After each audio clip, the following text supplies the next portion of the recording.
thank you everyone for joining us here. I know it's afternoon, and hopefully we won't bore you much. It's a 40-hour-long session. My name is Dhruv Kumar. Here's Adam Gibson. And today we're going to talk about deep learning using Spark and DL4J and IoT and fog computing and all the other buzzwords the next 40 minutes. But hopefully it'll be of use to you. So who are we? Adam Gibson is a co-founder of SkyMind. How many of you have heard of SkyMind so far? Good. So SkyMind is the company behind deep learning for Java. It's an open source library which allows you the tools to run deep learning computations on distributed clusters such as Hadoop to build neural network models. He single-handedly wrote DL4J and D4J, and he's also a co-author of a new book. Deep Learning: A Practitioner's Approach. Absolutely. My name is Dhruv Kumar. I'm a senior solutions architect here at Hortonworks. I come from University of Massachusetts. In the past, I have been involved with machine learning in various capacities with Apache Knife and other open source projects. In this talk, we're going to very quickly cover what's deep learning. Not going to bore you with too many details and nitty-gritties of what gradient descent looks like and whatnot. I'm sure you can find that literature very easily if you go and look for it. But the idea here in this talk is to give you an overview of what tools and techniques are available. When you talk about deep learning, it sounds very, very mysterious. You don't know where to look for things. You don't know what type of applications it solves. You don't know what type of architectures are present in these type of applications. So the idea is to convey to you some of that knowledge. We'll have all these slides up on SlideShare and other websites. We'll also have the code and the demo available to you on GitHub, so you can go and play with it yourselves after this talk. Okay? So deep learning is one of the many pattern recognition techniques in data science. We know it is inspired by human brain. It is inspired by it. It is not human brain. We're decades away from that eventuality. But it excels at certain class of applications which humans excel at, which are naturally like pattern recognition in noisy environments, such as voice, image, etc. And the reason why it is popular now, or we feel that it is crucial for the big data community to understand and get better at using deep learned models and also do deep learning on clusters, is because enterprises have woken up to it. So it has a lot of interesting applications in the enterprise. Next slide. So some of them, like I said, are in the area of voice recognition, voice search. So Siri in your phones is an example of a deep learned model. Network intrusion detection, right? So someone's trying to hack into your data center. Now, although those problems are not typically thought of as being amenable to deep learning, but we find a lot of application in those areas as well. We are now typically getting into other traditional enterprise applications, such as preventive maintenance. So railway tracks, you have like fissures and cracks in those tracks. How do you take pictures, analyze them, and detect ahead of time that this piece of your rolling stock might go bad? So some of those are the applications. Now, how do we do this in real life for the enterprise? So there's a lot of talk. You can go and read a book on it. But how do I, as a solutions architect, when I go in and advise customers, how do I see this problem? Where do I bring in the experts? And how does this whole thing fit in, right? So if you look at the theme of this conference, right from this morning's keynote all the way through, you might have seen this idea of connected data platforms. This is a Hortonworks slide, shameless plug, but this can be actually thought of as any technology. Two technologies coming together which provide an intersection, a sweet spot where your modern data applications lie. What I mean by that is you need two components. One is to bring the data in, and the other is to process on it. The best data scientists cannot do any work until the data is there. Adam cannot build his model until the data is brought in. Secondly, once the data is there, you build the model. How do you use it in real life? What are the tools present for you in order to do it? So show of hands, who has used Flume to bring data into your data centers? Okay. And who loves Uzi, and who loves Flume, and who swears by those tools? Sorry? So the point I'm trying to make is that you can write a bunch of scripts yourselves as data scientists, and you can bring the data and spend 80% of your waking life trying to clean the data and whatnot. It becomes very tedious at some point. Now there are tools which simplify your life quite a bit. One of them is Apache Knife. So how many of you have heard of Knife? Heard. How many of you have used it? Awesome. So that means I have a lot to show you here. So Knife is a piece which fits into the left box, where it says HDF for data in motion. So it means that we want Knife to bring our data in, first into the cluster. And then guys like Adam can use that data to build the models on it. Right? Typically, the way it pans out is that, so HDF has Knife in it. So Knife will connect to any type of input sources, be it raw network streams, metadata, data stores of different types, syslog events, application logs, or any other streaming telemetry. So for today, we're going to show an example of how we collected Flickr images. So Flickr images, you can download through Knife as well. First, once you bring them into a cluster, then you can start running your applications and your processes, either to build model or to implement them in real time, right? Move in. So we're going to go like step by step, okay? So that was just a very logical, understanding of what this process looks like. In the real world, how would this pan out in a physical architecture? The reason I'm showing these slides is because a lot of the community here is data scientists. So it is good to somehow understand what you're doing in your own desk. How does that fit into the architecture's viewpoint, So on the left side, if you see all these sources, they could be anything. They could be syslogs or telemetry events. These all can be ingested by a tool like Knife. I'm not saying Knife is the only tool, but for this demo today, we're going to show Knife. Knife can connect to all these data streams together. And what we see in the data center is that Knife is installed on the edge nodes, right at the edge. It's the ingest layer. It's the first ingest layer, okay? Then what we do is we give it to our HDP cluster or any of your Hadoop cluster or any distributed cluster processing framework where there are a bunch of other processes running. Okay. So this is, in general, what we see. Once you take another step back, try to abstract it away, what's been happening here is anything from your source gets into Knife or HDF. You stream inside there. And then before you actually start processing it, you give it to another message bus layer like Kafka. So why is this important? Why do we want to separate out our processing from the ingest pipeline? I want to keep it interactive because it's 3 o'clock and I know some of you are sleeping. Yes, sir. For multiple subscribers to pull, great. Anyone else? Different speeds of processing, that's great. And third one more. Okay, so the great answers. The first answer is yes. What if the ingest pipeline is running faster than your processing pipeline? So there's a speed mismatch. If you connect these two together directly, then you might run into problems. Secondly, what he said, ability to give multiple consumers of the data. So if you have Kafka sitting there, it becomes easier to stitch these together. Third is, very important, protocol transformation, right? So data is coming in some format. You want the other end to be agnostic of it. Right? So you can put a layer in there which not only buffers for scalability, but also for protocol transformation. So that is the reason why you would have it here.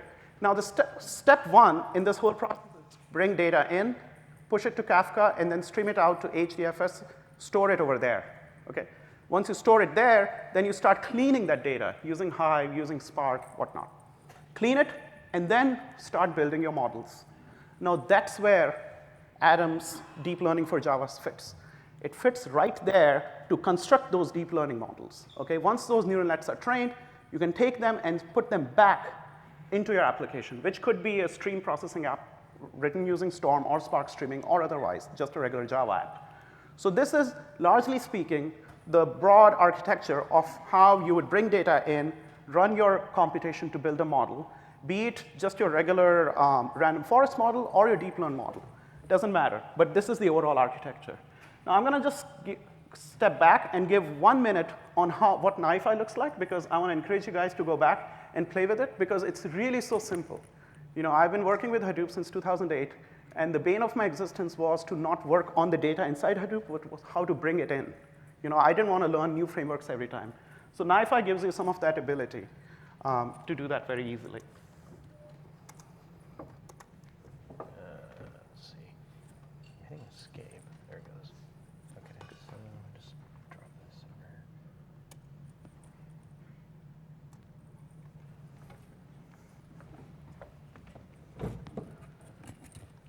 Awesome. So this is a very, very, very simple flow. So when you log into Apache Knife, you download it. It's a Java process. You run it on your boxes, and it gives you this nice little canvas where you can drag and drop things, connect to data sources, bring data in, start processing them as they're arriving, actually. It's very interactive, very real-time, very visual. And to just give you a very, very quick idea of what different types of processors are available, let me see. So let's say I want to connect to Twitter. I just type that, and I get a get Twitter processor here. I can add it on my canvas. What I can do is I can right-click it. I can go configure, and I get different properties. So each of these processors expose you a certain set of properties which you have to configure. Okay? So in case of Twitter, we are interested in our consumer key, consumer secret, et cetera. That'll allow us to connect to Twitter. It'll bring the data in. And then you can further go inside and start connecting other boxes to process it as it comes. Ultimately, let's say you want to store it in HDFS. Sure. There's an HDFS, put HDFS processor, which will then dump the whole stream into HDFS. From there on, you go back to your terminal or command line or your Zeppelin notebook or Spark notebook and start building models. Okay? So these are some of the ways you can bring data in. Now, with that said, I have explained the overall architecture, how to bring data in, because that was a portion I worked for with Adam. I was the one who was ingesting the data, making sure that these pieces were fixed and working together right. But now I'm going to give it to the deep learning genius here, and he's going to explain to you how deep learning using DL4J is actually being done. Okay, so I'm not sure what this thing's doing.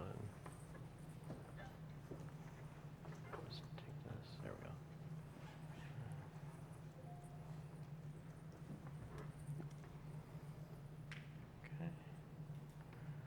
Okay, so when you're building, so how many of you are actually data scientists, like have built machine learning models? Maybe you, okay, awesome.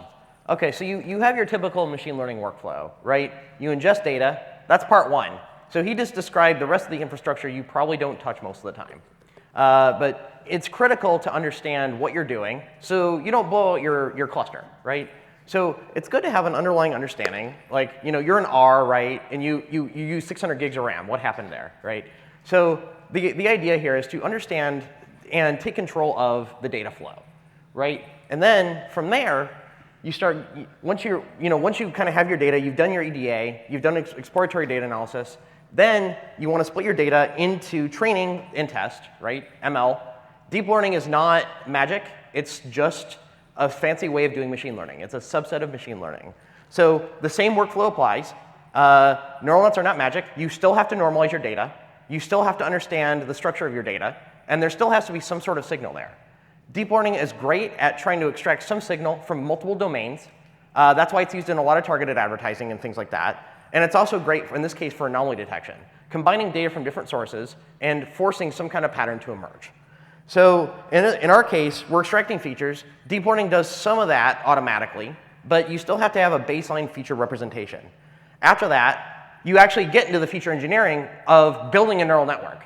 So when you're building a neural net, it's not magic. There's different kinds of layers, convolution, recurrent, attention models. There's all sorts of buzzwords, right? And you build a computation graph. That's where the feature engineering happens. So typically, a deep learning framework looks as follows. You have ND arrays that I'll get into. You have a computation graph with layers where you can do all sorts of fancy tricks, right? That's your feature engineering when you're doing deep learning. That's the major difference.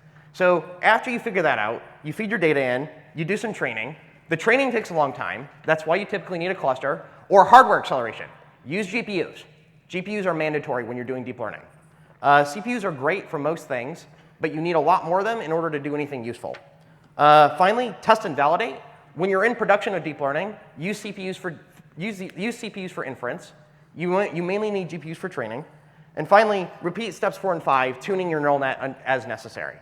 And finally, store your model and then put it in some sort of a web layer. So what do you get when you use NiFi? So when you get NiFi, you want to have some sort of a GUI that makes it easy to get to the fun part, which is tuning the model, building and understanding your data, and in this case, making the ETL, the extract, transform, load, repeatable, right? And then from there, it's the same workflow. So this is the Deep Learning 4J architecture. So Deep Learning 4J is what I call a port of the Python ecosystem to Java. So all I did was I ported NumPy to Java, and then I allow you to use ND arrays, the same ones you use in R and NumPy, from Java or Scala. So we emphasize Scala as kind of the Python for production. So in this case, there's no reason for you to have to switch, rewrite your code for production like you typically do all the time. Typically, the data scientists and data engineers are not the same person. So the idea here is, let's get into static typing. Let's get into a little bit of Scala. And what you're going to see is, in reality, it's actually not that bad. So that's a lot of what we're focused on, rather than the research and prototype, which is R and Python, and TensorFlow, right? That's kind of the elephant in the room here, right? So what we do is we focus on being a literal kind of analogy to production. So we have what we focus on a lot more of is ETL. So we have our own ETL library called Canova.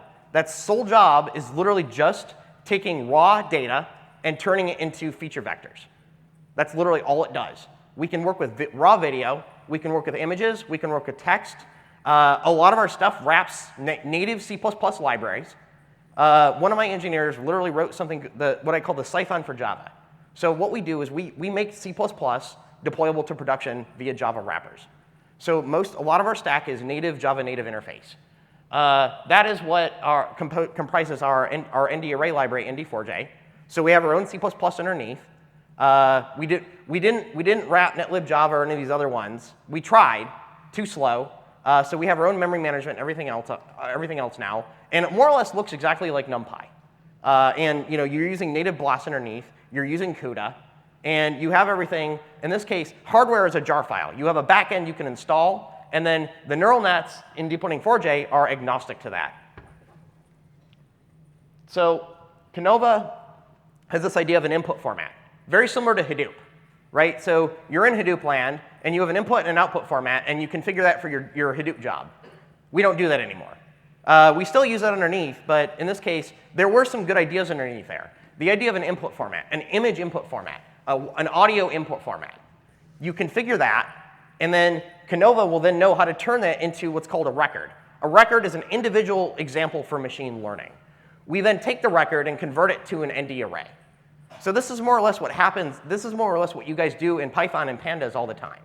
But in our case, we do it straight in Java, right on your cluster, without having to worry about getting the data down. So we take the code to the data, rather than trying to pull some of the data down, do some sampling that you typically have to do with Python.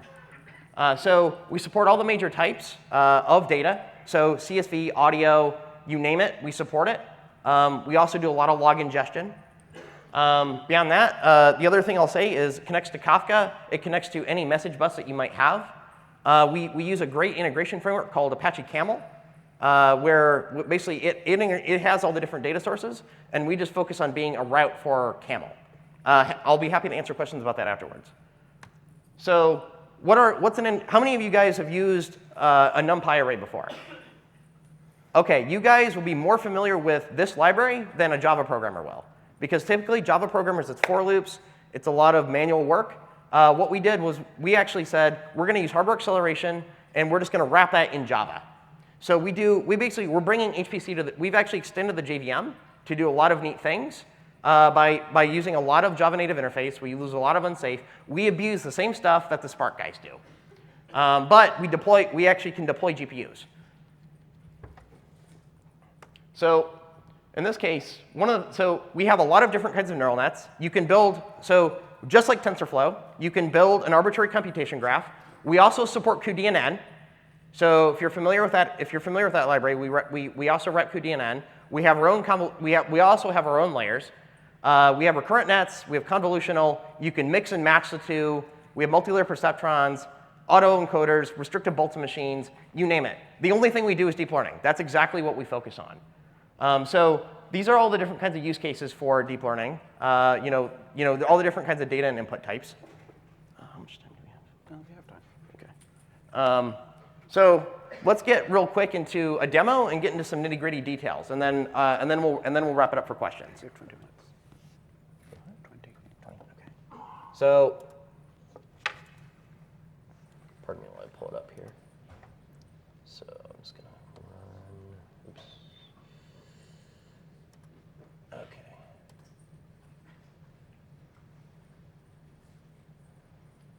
Okay. So. Oop.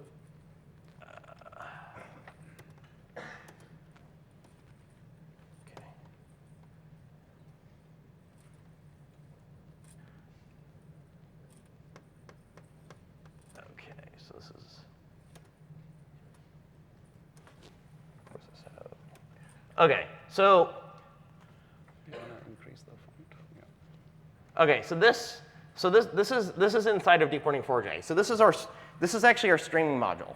So as you can see, it's actually kind of low level. This is real code, where what we've actually done is we've adjusted something from Knife in Kafka. We've taken that and we've actually said, I'm actually going to load a raw byte array from Kafka. This is what you're dealing with underneath. You load a raw byte array, and then actually what I'm doing is I'm reading literally a raw ND array or an example in a real-time stream from Kafka, taking that raw byte representation and turning it into an ND array. So the ND array looks exactly like NumPy. We have all the same features. And again, so you can use cuDNN, you can use CUDA. It's the same API. All you do for your hardware for deployment is swap the jar file out. It's the same API, and you can focus on the production ETL and one API for machine learning and scientific computing. And then what we do is we make sure to provide the ETL in place of this. So from here, we have different kinds of APIs. So I mentioned we have a computation graph. So again, literally TensorFlow, Keras, all the same framework, Theano, all of them build computation graphs over a set of ND arrays that are parameters that you then tune with gradient descent. So we're literally the exact same thing. And then again, it's just focused on Java and production. So what we're actually doing here is we actually have a simpler API called a multi-layer network that allows you to build CNNs, MLPs, whatever you want to do. And you leverage for the multi-layer network, you leverage something called the builder pattern. But what I've done here is I've actually serialized the model, and we have a binary representation that we load from disk. We run our prediction, and then we pass it along in the pipeline. So this is what Camel is doing, is we're loading an array from disk. It can be any input stream. It could be S3 files or whatever. You load it in as an input stream, and then we're basically just passing it along to Kafka or whatever your web app is. So whether you know it or not, this is actually running on CUDA. You wouldn't even know. So the same again. So you don't have to worry about CUDA-specific code, CUDA-specific layers, anything like that. But you still get the production ETL that you're used to in Java. So one other thing I should mention, we also have, so I'm up here because we do a lot of Spark. We do a lot of Hadoop. We do distributed deep learning via something called data parallelism. So you scale out in a cluster, and you average your parameters. That's literally all you do, right? So again, same ETL, same JVM ecosystem, and being able to scale out on a cluster. So from here on out, I'll just open it up to questions here. I mean, there's not really much to say. You load some data in, you run some calculations, and you get out your output. So I don't know, Dhruv, do you want to? Can we just show the running of the thing, and then we can get some questions? Yeah, so that's what I was doing. So I was running it. I was running it and showing that. Absolutely, yeah. Yeah. So all that was happening underneath. So unfortunately, the demo isn't as pretty, but this was it kind of running in the background. So this was Zookeeper. This was Kafka. This was all the output kind of running on one machine. So we had Kafka, Zookeeper. It was connecting to a cluster. It was connecting to basically the Knife processor, loading it in, loading an image in, And then what you saw was me actually zooming in on where the image was, like before I passed it along for prediction. And then all we're going to do is print out the prediction. So what we did over here was we actually downloaded 1,600 times four categories of images from Flickr. So I searched for rain, mountain, forest, snow, desert, stuff like that. And then what Adam did, he built a model on that. And then now he's running predictions. Right. So all this code, and we have packaged this whole thing, and we're going to release it on GitHub today. Yes? Yeah. So we're gonna release this on GitHub. It's a CNN model, so you can train your own ConvNet, everything else. You can use cuDNN. You can use whatever other sorts of fun tools. For what it's worth, the API you saw actually wraps OpenCV, so you can use all sorts of OpenCV customization and everything else. One other thing I'll mention is we have, I think, the most active Gitter channel in deep learning. We have nearly 2,300 people in there. It's a very active community of contributors and what have you. So if you have any particular questions, you're also welcome to stop by and come see our engineers as well.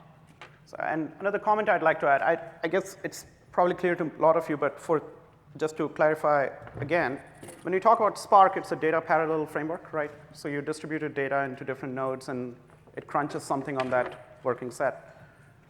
What ND4J allows you to do is actually take it one notch higher. It's actually going to use the GPU for compute parallelism, right? So you not only get data parallel, but compute parallel. And for most deep learning models, the problem is speed. The models can't be built fast enough. They are very, very slow to compute. And adding in, these two levels of parallelism just increases the speed by many-fold.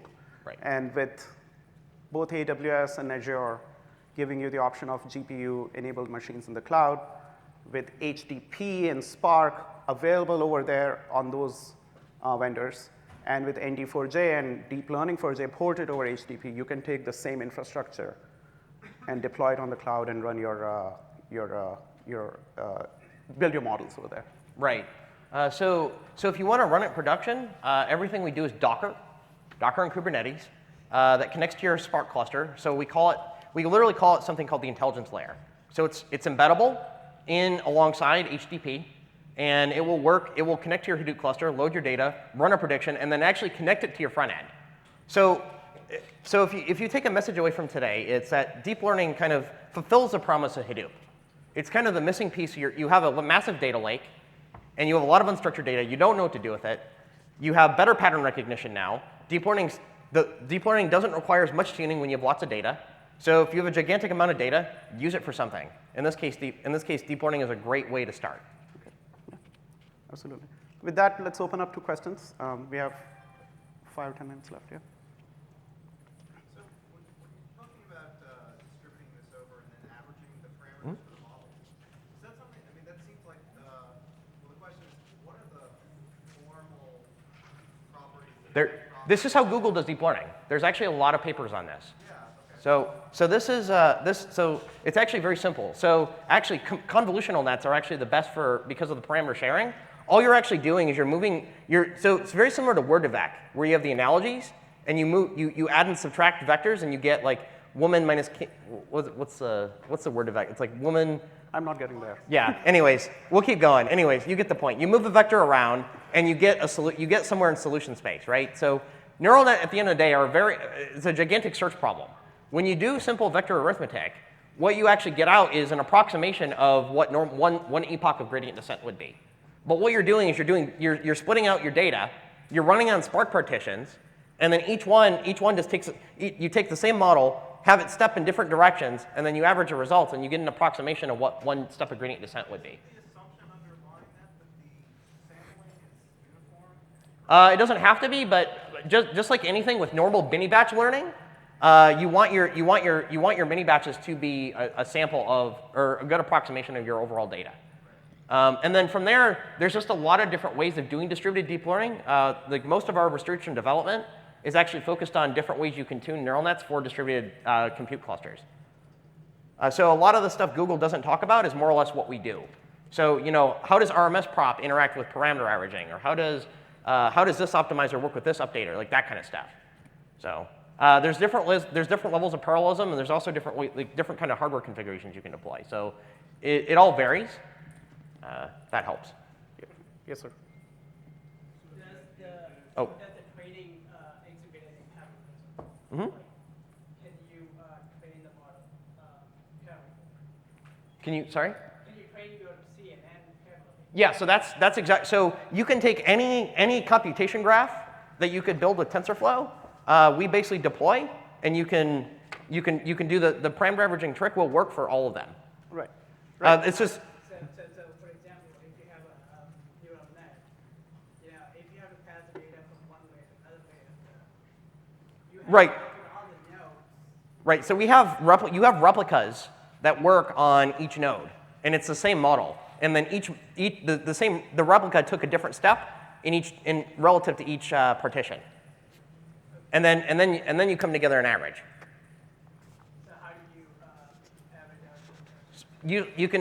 You can usually do a parameter server, or you can just do a Spark driver.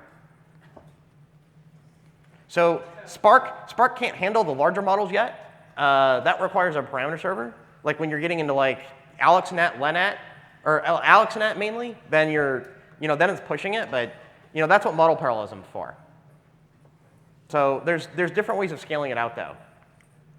I think you had a question, the one in blue. Yeah. Yes. So when you're talking about the parameter average, I think what you're saying is that you take all of the sample data you have available, divide it up into batches, Yep. and Spark takes care of distributing those batches across different Yep. workers. And within one of those workers, DL4J is going to take a batch and all things Yep. starting model, and each one of these workers is going to come up with a new model based on the portion data. Yes. And then you add it all together. Yes. That's all it is. So yeah. Do you have to repeat that process several times? Well, so there's different ways of tuning the averaging. Like you can say only average every n data points. So the goal, the optimization problem you're doing there is actually trying to figure out how do I reduce the amount of communication that needs to happen. So there's different forms like downpour SGD, Sandbuster LBFGS. We use iterative, so we have iterative reduce for our stuff. There's also all reduce. There's all sorts of techniques. So the simplest implementation of this is actually Vopal Wabbit by John Langford that uses this.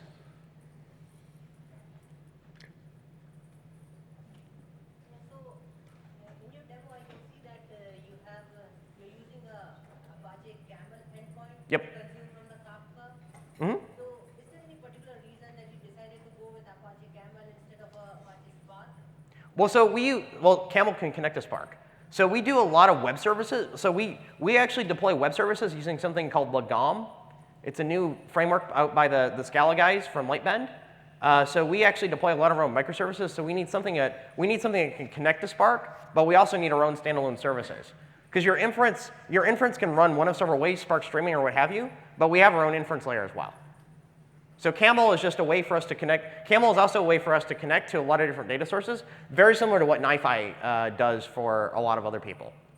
So, do you deploy this Camel application in an OSGI container? So we mainly deploy it for inference, but we've also used it for standalone pipelines. So we actually have a project called DL4J Streaming. That's sole job is just to integrate like Spark Streaming or Kafka. So you can mix and match. There's the awesome part about the JVM ecosystem is there's so many ways you can do this. So Camel is just a way for us to kind of have a clean interface for doing this. But if there's any particular integrations that Camel doesn't have, we can always add them. So they don't deploy it using OSGI, but I don't see a Right. reason why it can't be. Like so we mainly use it as so Camel has Spring Boot, so we do something very similar with Lagom, where you just deploy it as an Uber jar. And then you can deploy n versions of those. So Camel's just embeddable. That's our main thing. And we have to ingest from all sorts of random data sources. Like I've been hit with network infrastructure, logs, Spark stuff. So it reduces the amount of work we have to do for our services as well. Okay. I think we're almost about Yeah. time here. So we'll have this code out on GitHub, and it'll be self-contained code, so you don't need the other machinery to run it, so you can play with it. Yep. What's the repo's name? So we have one called DL4J streaming, and then I'm actually going to open this up later, but here I'll put it up there real quick. So it's called Hadoop-Summit-Scenes. So I'll open source this later today. It contains the data to all the images, so you'll be able to play with it. Right. And again, so just want to plug this. So like I said, if you do decide to use this, we have a very active open source deep learning community. So there I am right there. So I'm very active. So if you want to access me, this is probably the best way. Yeah. Okay. So great. Thank you all for coming. Thanks.